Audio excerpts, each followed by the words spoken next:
സമരഗോതയിൽ ഇറങ്ങിയ അഭ്യാസിയെ പോലെ എതിരാളിയെ പരാജയപ്പെടുത്താൻ സർവ്വ ആയുധങ്ങളും നഷ്ടപ്പെട്ട് എന്താണ് ചെയ്യേണ്ടതെന്നറിയാതെ ശൂന്യതയിൽ ഒരായുധത്തിന് വേണ്ടി കാത്തു നിൽക്കുന്നവന്റെ മുമ്പിൽ ജീവിതം ഒരു പോരാട്ടത്തിന്റെ സമരഗോതയാണ് എന്ന് ആദ്യമായി പറഞ്ഞത് അള്ളാഹുവിന്റെ വിശുദ്ധമായ ഖുർആനാണ്.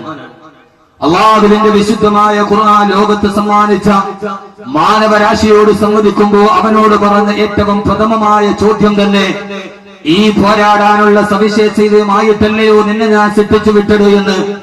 തന്റെ സമകാലീന സമൂഹത്തിന്റെ ധീനതകൾക്കെതിരെ പോരാടാൻ, തന്റെ കൺമുമ്പിൽ നടക്കുന്ന ധീനതകൾക്കെതിരെ ജിഹാദ് വിളിക്കാൻ ഒരായുധവും കാണാതെ എവിടെ നിന്നാണ് ആയുധം കിട്ടുന്നതെന്നറിയാൻ തളർച്ചയോടെ വിളർച്ചയോടെ കൽവാലയത്തിന്റെ മറുഭാഗത്തുള്ള ഹിറാ ഗുഹയിൽ ധ്യാനനിമഗ്നനായിരിക്കുന്ന പോരാട്ടത്തിന്റെ ആയുധവും കാത്തിരുന്ന ദിവസങ്ങളോളം ധ്യാനനിമഗ്നനായ ആദരവായ പ്രവാചകൻ നബി മുഹമ്മദ് മുസ്തഫ സല്ലല്ലാഹു അലൈഹി വസല്ലമയോട് ആദ്യമായി അല്ലാഹുവിന്റെ വിശുദ്ധമായ ഖുർആൻ അവതരിപ്പിക്കപ്പെടുമ്പോ അല്ലാഹു ആദ്യമായി അവതരിപ്പിച്ച പ്രഥമ പഞ്ചസൂക്തങ്ങൾ ഇഖ്റാ ബിസ്മി റബ്ബിക്കല്ലദീ ഖലഖ് ഖലഖൽ ഇൻസാന മിൻ അലഖ് ഇഖ്റാ വറബ്ബുക്കൽ അക്രമുല്ലദീ അല്ലമ ബിൽ ഖലം അല്ലമൽ ഇൻസാന മാ ലം യഅലം. വായിക്കു നബിയേ വായിക്കുക, വായിക്കു നബിയേ വായിക്കുക. ആരെയാണ് വായിക്കേണ്ടത്? ബിസ്മി റബ്ബിക്കല്ലദീ ഖലഖ. അങ്ങേ കളിമണ്ണിന്റെ സത്തയിൽ നിന്ന് സൃഷ്ടിച്ച അള്ളാഹുവിനെ തിരിച്ചറിയുന്ന വായന.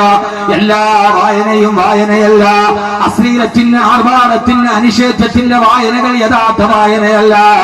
ഏത് അക്ഷരങ്ങളിലൂടെ കണ്ണോടിച്ചാലും ആ അക്ഷരങ്ങൾ അള്ളാഹുവിലേക്ക് തുക്കുന്ന അക്ഷരങ്ങളാണെങ്കിൽ ആ വായനയാണ് ഏറ്റവും ഉത്തമമായ വായനത്തിന്റെ സംസ്കാരമെന്ന് പഠിപ്പിക്കാൻ വന്ന അള്ളാഹുവിന്റെ ഖുർആൻ അള്ളാഹിനെ കുറിച്ച് പരിചയപ്പെടുത്തുമ്പോ ആദ്യം പരിചയപ്പെടുത്തിയ വാക്കേടെന്നറിയോ? ഇവനെ പഠിച്ചവനെന്നല്ല, ആകാശത്തെ സൃഷ്ടിച്ചവനെന്നല്ല. അല്ലദീ ഖലഖൽ ഇൻസാന മിൻ അലഖ്. ഒരു രക്തത്തുള്ളിയിൽ നിന്ന്, അലക്കിൽ നിന്ന് നിന്നെ സൃഷ്ടിച്ച അല്ലാഹ്. ഒരു മാംസപിണ്ഡത്തിൽ നിന്ന് നിന്നെ സൃഷ്ടിച്ച അല്ലാഹ്.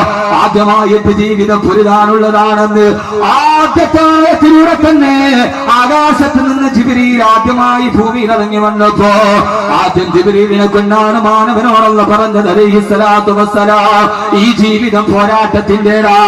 കാരണം അല്ലാഹു പറഞ്ഞതെന്താ? ഒരു രക്തപിണ്ഡത്തിൽ നിന്നൊരു മാംസപിണ്ഡത്തിൽ നിന്നാ നിന്നെ ഞാൻ സൃഷ്ടിച്ചത്.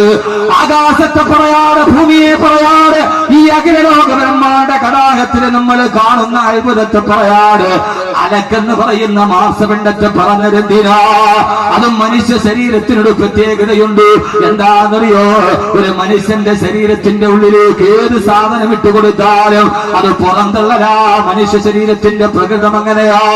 തന്റെ ഉള്ളിലൊന്നും കിടക്കാൻ ശരീരം സമ്മതിക്കില്ല. വെള്ളം കുടിച്ചാൽ ഇത് മൂത്രമായി വെളിയിലോട്ട് വെള്ളം. ഒരു ഗ്ലാസ് വെള്ളം കുടിച്ചാ ആ വെള്ളം നമ്മുടെ വായിലൂടെ കയറിയിറങ്ങി പിത്താശയത്തിലൂടെ, ആമാശയത്തിലൂടെ അത് കിഡ്നിയിലേക്ക് വന്ന് 1460 ലിറ്റർ ഫിൽറ്റേറ്റ് ദ്രാവകമായി, അത് പിന്നീട് 350 ലിറ്റർ രക്തമായി, അവസാനം അതിൽ നിന്ന് മാറി മൂത്രമായിട്ട് പുറത്തേക്ക് പോവുകയാ. ഒരു ഗ്ലാസ് വെള്ളം കുടിച്ച 6 മണിക്കൂറിനപ്പുറം അത് ശരീരത്തിലേക്ക് കിടക്കാൻ ശരീരം സമ്മതിക്കില്ല. കുറെ ഭക്ഷണം കഴിച്ച ആ ഭക്ഷണം ദഹന പ്രക്രിയ കഴിഞ്ഞിട്ട് മലമായിട്ട് വെളിയിലേക്ക് പോവുകയാ. എന്റെ പ്രിയപ്പെട്ട സഹോദരങ്ങള്, ശരീരത്തെ അല്ലാഹു പടച്ച പ്രകൃതി എങ്ങനെയാ? ഒന്ന് ശരീരത്തിന്റെ ഉള്ളിൽ കിടക്കാൻ സമ്മതിക്കില്ല. ആദ്യമായി നിന്റെ ഉപ്പാണ്ട് മുതുകിന്റെ പുറകിൽ നിന്ന് അവിടെ നിന്ന് കിടന്നുകൊണ്ട് അവസാനം ജനനേന്ദ്രിയത്തിലൂടെ മാതാവിന്റെ അണ്ഡാശയത്തിന്റെ ഉള്ളിലൂടെ കിടന്ന് അവിടെ നിന്ന് 2 കോശങ്ങളായി വിഭജിച്ച് അവിടെ നിന്നും ഉമ്മാന്റെ ഗർഭാശയത്തിൽ നീ വരികയാ. ആ സമയത്ത് നീ ഒന്നിനും കൊള്ളാത്തൊരു മാംസപിണ്ഡമാ.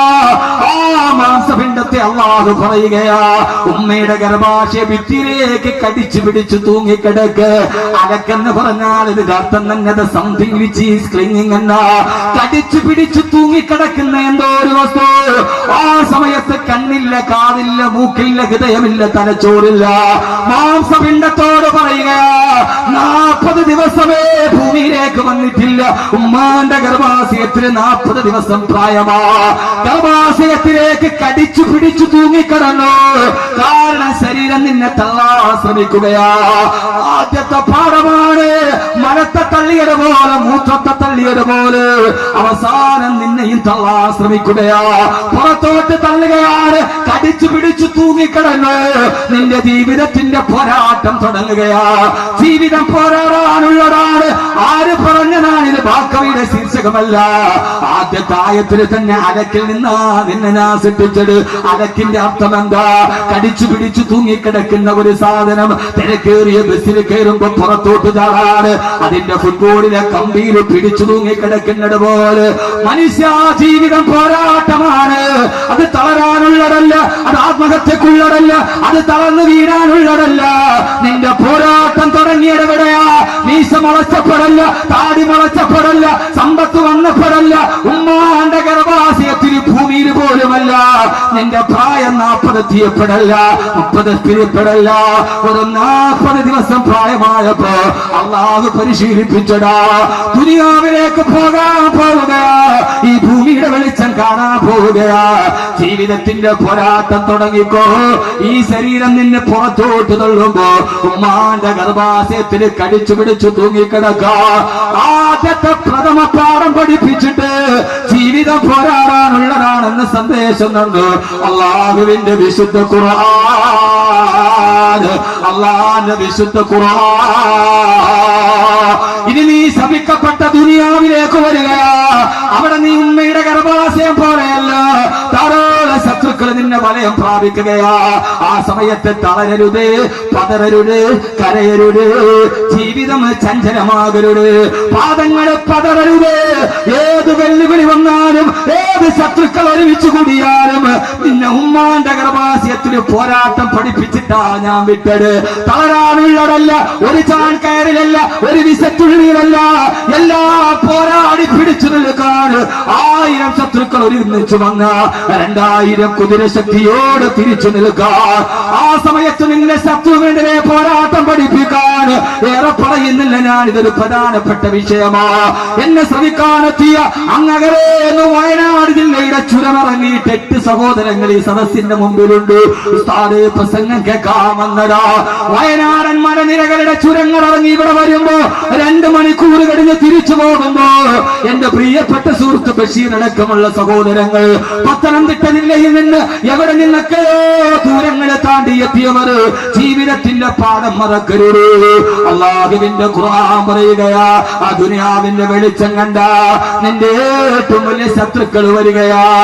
ആ ശത്രുവിനെ തുറപ്പിക്കാൻ, ആ ശത്രുവിനെതിരെ എന്തിനൊക്കെ ഒരു പോരാട്ടമാണ് ജീവിതം. ഈ ജീവിതം ഒരു പോരാട്ടമാണ്. അന്ധവിശ്വാസത്തിനെതിരെ, അനാചാരത്തിനെതിരെ, ആഭാസത്തിനെതിരെ, അശ്ലീലതകൾക്കെതിരെ, ആസുരഭാവങ്ങൾക്കെതിരെ, അസുരവിത്തുകൾക്കെതിരെ, ആ ജന്മശത്രുക്കൾക്കെതിരെ, അന്ധവിശ്വാസത്തിന്റെ നെരിപ്പോടിനെതിരെ, അശ്ലീലതയുടെ ചവട്ടുകൊട്ടകൾക്കെതിരെ, ആഭാസത്തിന്റെ മുത്തീഭാവങ്ങൾക്കെതിരെ ഒരു പോരാട്ടമാണ്. ഈ പോരാട്ട വീതിയിൽ മുള്ളുകൾ കാണുമ്പോ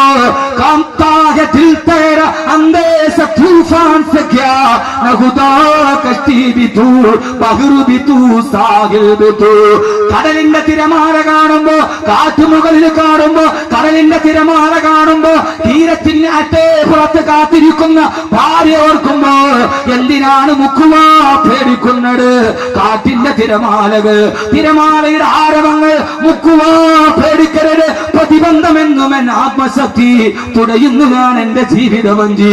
പ്രതിബന്ധം തുടഞ്ഞിട്ടാണ് എന്റെ ജീവിതം കരക്കടിപ്പിച്ചത്. അതുകൊണ്ട് ജീവിതം പോരാട്ടമാണ്.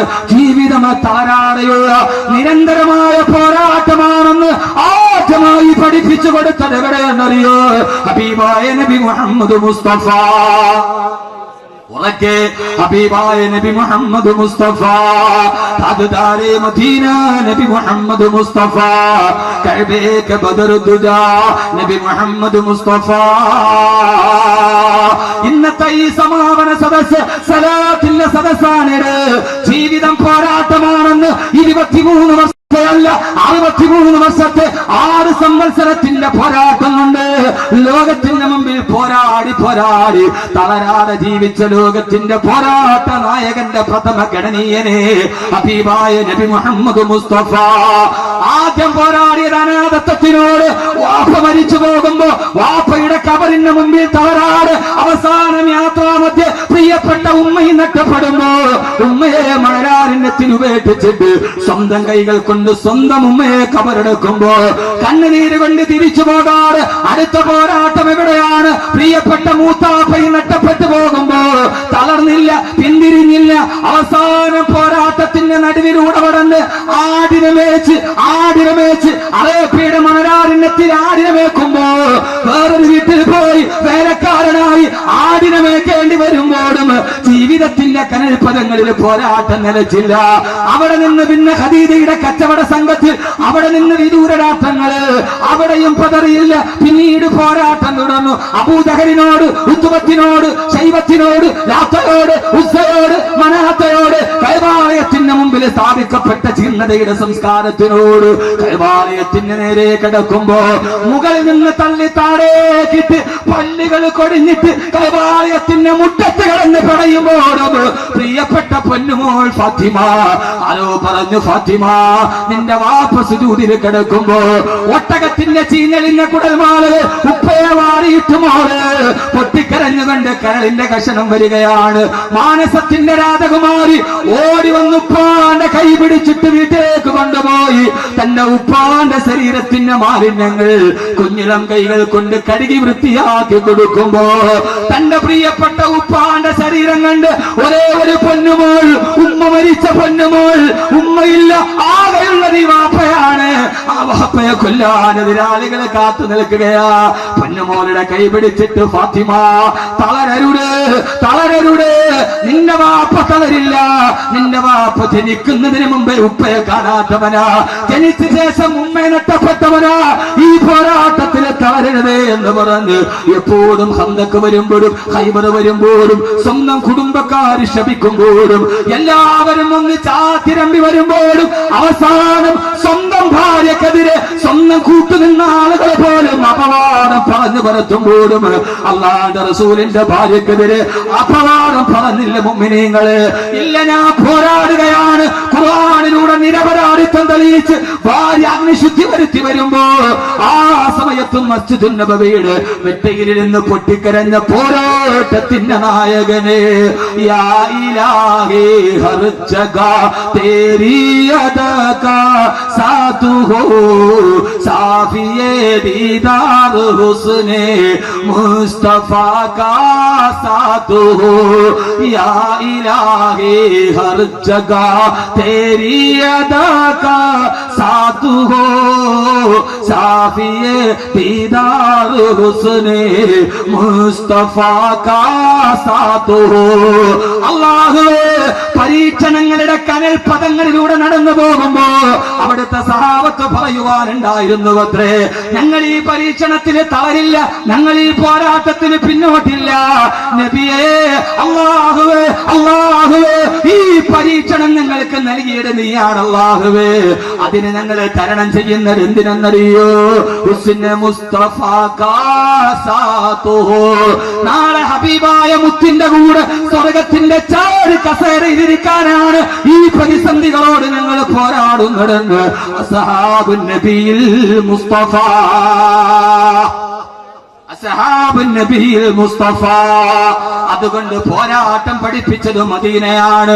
ആഘോഷമല്ലോ മദീന, ആരവമല്ലോ മദീന, ആനന്ദമല്ലോ മദീന, അത്ഭുതമല്ലോ മദീന. നനയാത്ത കണ്ണുകളുണ്ടോ, തളരാത്ത മാനസമുണ്ടോ, ഉരുകാത്ത ഹൃദയമുണ്ടോ? പച്ചക്കുപ്പ കണ്ടാൽ പൊട്ടിക്കരയാത്ത ഹൃദയമേതാണുള്ളത്. ആ പച്ചപ്പരവതാണിടതാണ് നെറ്റിവെക്കുമ്പോൾ ഉണ്ടാകുന്ന സുഗന്ധമേതാണുള്ളത്. മദീന കാണാത്തവനെ അല്ലാഹു നമ്മുടെ അവിടെ എത്തിക്കുമാറാകട്ടെ.